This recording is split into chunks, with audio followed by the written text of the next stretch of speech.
ಬೆಂಗಳೂರು ದಕ್ಷಿಣ ಜಿಲ್ಲೆ ವಿಶೇಷವಾಗಿ ರಾಮನಗರದಲ್ಲಿ ಏನು ಯಥೇಚ್ಛವಾದಂಥ ದಲಿತರ ಮೇಲೆ ದೌರ್ಜನ್ಯಗಳು ಮತ್ತು ಮಾರಣಾಂತಿಕವಾದಂಥ ಹಲ್ಲೆಗಳು ಕಾಲೋನಿಗಳಲ್ಲಿ ಜನರೇ ವಾಸ ಮಾಡೋಕ್ಕಾಗದೇ ಇರತಕ್ಕಂಥ ಪರಿಸ್ಥಿತಿಗಳು ನಿರ್ಮಾಣ ಆಗಿದ್ದಾವೆ.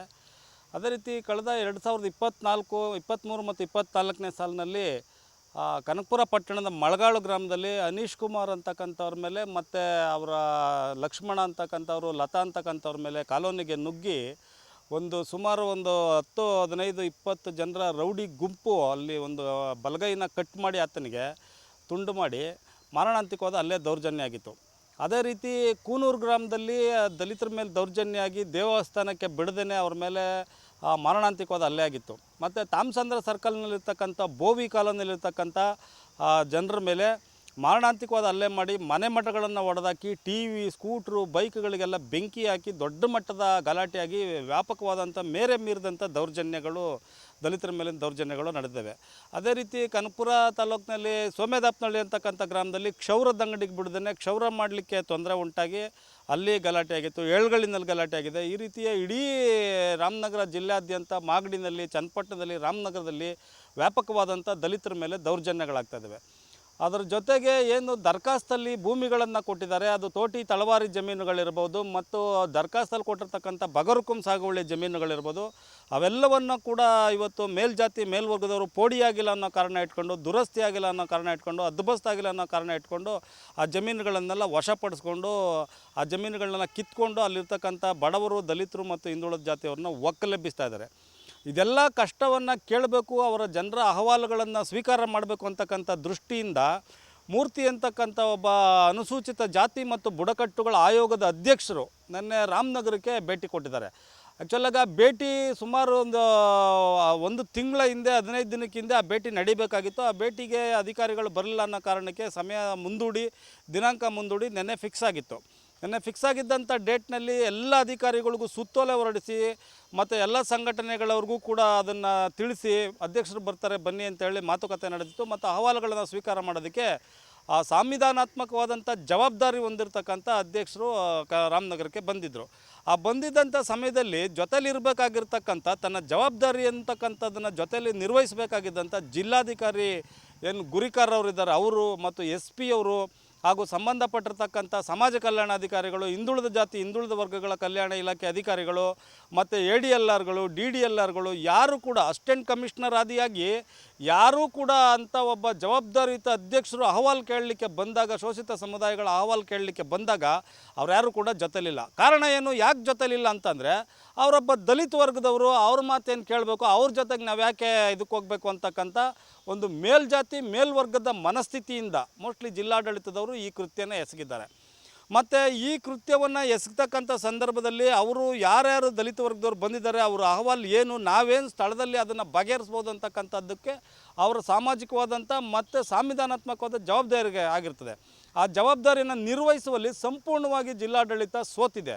ಅದಕ್ಕೆ ಸಂಬಂಧಪಟ್ಟಂಗೆ ಈ ಇತ್ತೀಚೆಗೆ ದಲಿತರ ಮೇಲಿನ ದೌರ್ಜನ್ಯ ತಡೆಗಟ್ಟಬೇಕು ಅನ್ನೋ ಉದ್ದೇಶದಿಂದ, ಮಹತ್ವಾಕಾಂಕ್ಷೆ ಉದ್ದೇಶದಿಂದ ಸಿದ್ದರಾಮಯ್ಯನವ್ರ ಸರ್ಕಾರ ಇವತ್ತು DCRE ಸೆಲ್ಲನ್ನು ತೆಗೆದಿದೆ.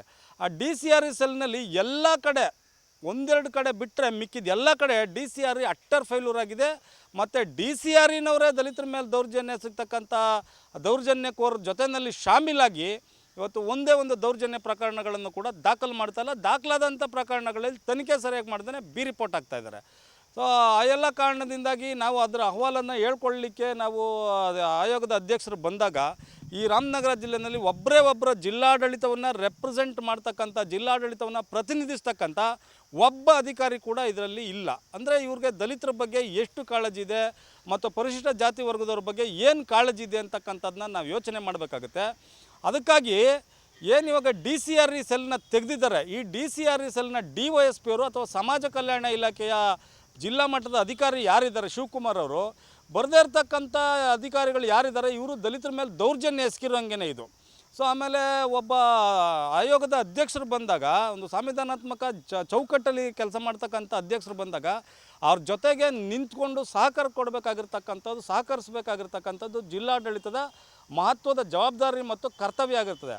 ಸೊ ಹಾಗಾಗಿ ಇವರು ಬರದೇ ಇರತಕ್ಕಂಥ ಕಾರಣ ಏನು ಅಂದರೆ ಬಿಕಾಸ್ ಆಫ್ ಓನ್ಲಿ ಜಾತಿ. ಅದು ಜಾತಿಯನ್ನು ಬಿಟ್ಟು ಬೇರೇನೋ ಅವ್ರ ಮನಸ್ಥಿತಿನಲ್ಲಿಲ್ಲ.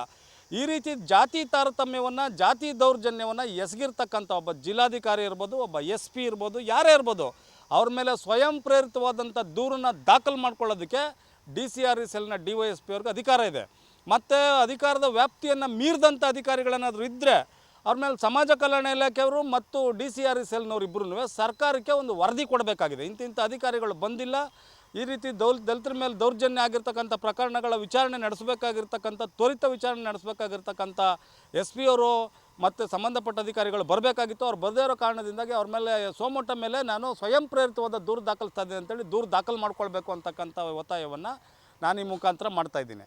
ಸೊ ಹಾಗಾಗಿ ಯಾವುದೇ ಕಾರಣದಿಂದ ಇಡೀ ಜಿಲ್ಲೆಯಲ್ಲಿ ಇದು ಈ ಅಧ್ಯಕ್ಷರು ಬಂದಾಗಂತ ಅಲ್ಲ, ಹಿಂದೆ ಕೂಡ ರಾಷ್ಟ್ರೀಯ ಮಟ್ಟದ ಒಬ್ಬರು ಅಧ್ಯಕ್ಷರು ಬಂದಿದ್ದರು. ಆವಾಗೂ ಕೂಡ ಒಬ್ಬ ರಾಮನಗರದಲ್ಲಿದ್ದಂಥ ಜಿಲ್ಲಾಧಿಕಾರಿ ಆಗಿರ್ಬೋದು, SP ಆಗಿರ್ಬೋದು, ಯಾರು ಕೂಡ ಎಮ್ಮನ್ನು ಭೇಟಿ ಮಾಡೋದಕ್ಕೆ ಇದು ಮಾಡಿರಲ್ಲ. ಆಗಲೇ ಇವ್ರ ಮೇಲೆಲ್ಲ ಶಿಸ್ತು ಕ್ರಮಕ್ಕೆ ರೆಫರ್ ಆಗಿತ್ತು.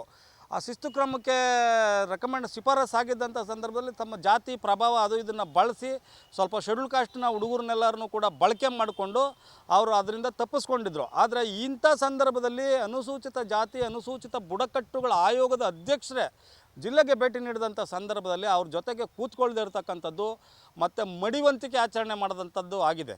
ಸೊ ಆದ್ದರಿಂದ ಈ ಮಡಿವಂತಿಕೆಯಲ್ಲಿರ್ತಕ್ಕಂಥ ಜಿಲ್ಲಾಧಿಕಾರಿ ಮೇಲೆ, SP ಅವ್ರ ಮೇಲೆ ಮತ್ತು ಸಂಬಂಧಪಟ್ಟ ಜಿಲ್ಲಾ ಆಡಳಿತದ ಅಧಿಕಾರಿಗಳ ಮೇಲೆ ನಿರ್ದಾಕ್ಷಣ್ಯವಾದಂಥ ಕ್ರಮ ಆಗಬೇಕು ಅಂತಕ್ಕಂಥ ವಿಚಾರವನ್ನು ನಾನು ಹೇಳಲಿಕ್ಕೆ ಬಯಸ್ತೀನಿ ಸ್ನೇಹಿತರೆ.